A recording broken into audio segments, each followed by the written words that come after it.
बड़ी खबर, छत्तीसगढ़ विधानसभा चुनाव के लिए बीजेपी का घोषणा पत्र इस वक्त केंद्रीय गृह मंत्री अमित शाह जारी कर रहे हैं।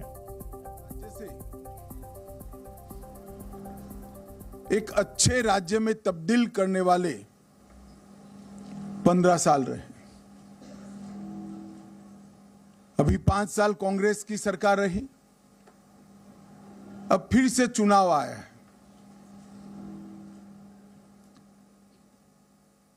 मुझे मालूम है यहां पर छत्तीसगढ़ की जनता परिवर्तन करने जा रही है।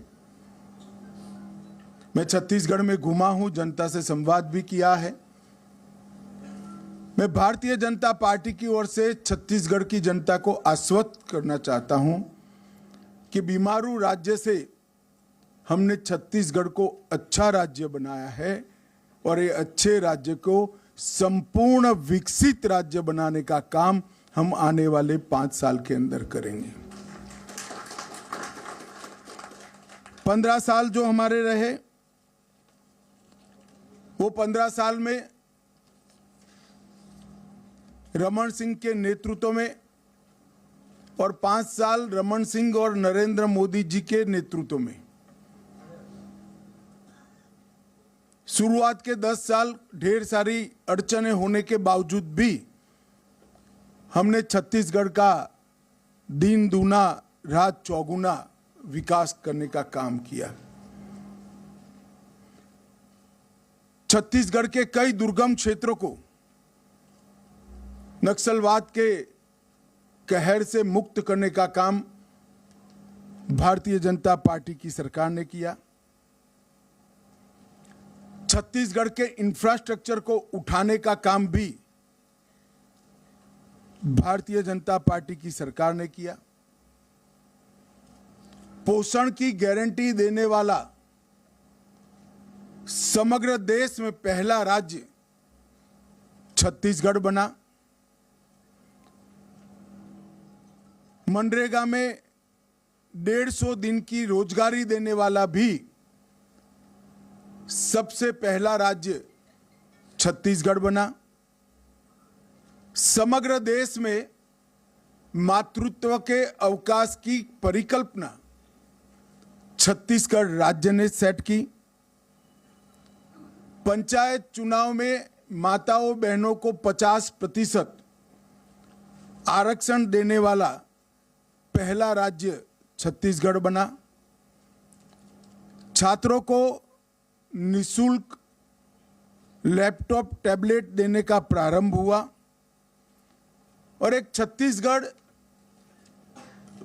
बिजली के अकाल से हमेशा पीड़ित था, वो पावर सरप्लस स्टेट बनाने का काम भी भारतीय जनता पार्टी ने किया। इसके साथ साथ पावर हब, सीमेंट मैन्युफैक्चरिंग का हब, इस्पात मैन्युफैक्चरिंग का हब, एल्यूमिनियम मैन्युफैक्चरिंग का हब, हेल्थ केयर की अच्छी सुविधाएं और डिजिटल क्रांति की शुरुआत भी भारतीय जनता पार्टी के शासन में हुई। आदिवासी अंचल जहां एक कॉलेज स्थापना भी बड़ा दिक्कत था, सरगुजा और बस्तर में 2 नए विश्वविद्यालय बनाने का काम भारतीय जनता पार्टी ने किया और दंतेवाड़ा जैसे सुदूर क्षेत्र में भी शिक्षा के नए मानांक गढ़ने का काम रमन सिंह के नेतृत्व में भारतीय जनता पार्टी ने किया। उसी कालखंड में 2 मेडिकल कॉलेज से वहां से बढ़ाकर हमने 15 तक पहुंचाए।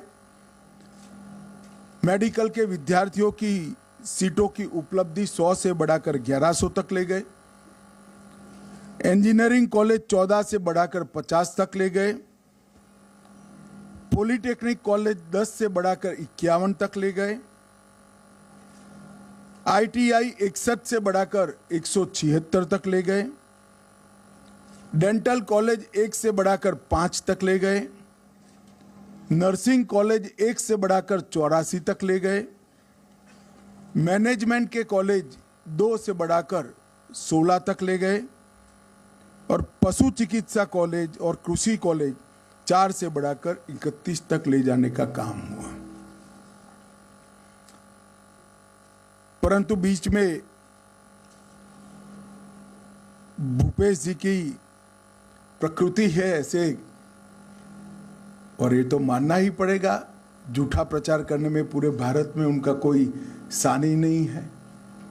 गलत सीडी बनाना, फर्जी सीडी बनाना, फर्जी पेन ड्राइव बनाना, फर्जी अखबार में समाचार प्लांट करना, इसमें इनको सिद्धता है। एक वातावरण बनाकर उन्होंने 5 साल के लिए सत्ता ली, और ये 5 साल में क्या हुआ? 2000 करोड़ का शराब घोटाला हुआ, 540 करोड़ का कोयले के परिवहन का घोटाला हुआ, प्रधानमंत्री अन्न योजना में कोरोना के समय में हजारों करोड़ का घोटाला किया।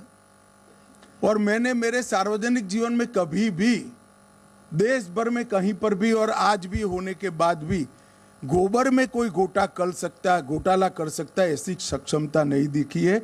यहां पर गाय के गोबर में भी घोटाला करने का काम इन्होंने किया। 1300 करोड़ का गोठान घोटाला किया, 600 करोड़ का पीडीएस घोटाला, 5000 करोड़ का अभी तो शुरुआती जांच है महादेव ऐप का घोटाला, जिनके कारण उनकी नींद उड़ी हुई है।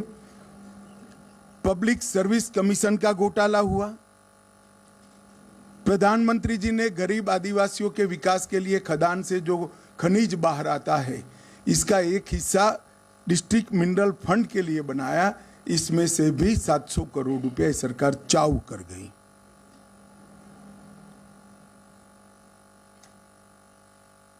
भर्ती की स्थिति ऐसी रही कि भ्रष्टाचार के कारण दलित युवाओं ने निवस्त्र होकर रायपुर के अंदर जुलूस निकालना पड़ा, निवस्त्र जुलूस निकालना पड़ा। फिर भी इनको जरा भी शर्म नहीं आती है, और बड़े धड़ल्ले से विश्वास के साथ कहते हैं कि हमने विकास के काम किए हैं, हमने प्रगति की है। प्रगति तो हुई है, मगर भ्रष्टाचार में प्रगति हुई है। मित्रों, 5 साल के अंदर कानून और व्यवस्था के मुद्दे पर ये सरकार फिसड्डी साबित हुई। 300 से ज्यादा वादे जो किए थे वो पूरे न करने वाली, ये वादा खिलाफी करने वाली सरकार है। विकास को सर्वदृष्टि से अवरुद्ध करने वाली। जी न्यूज़।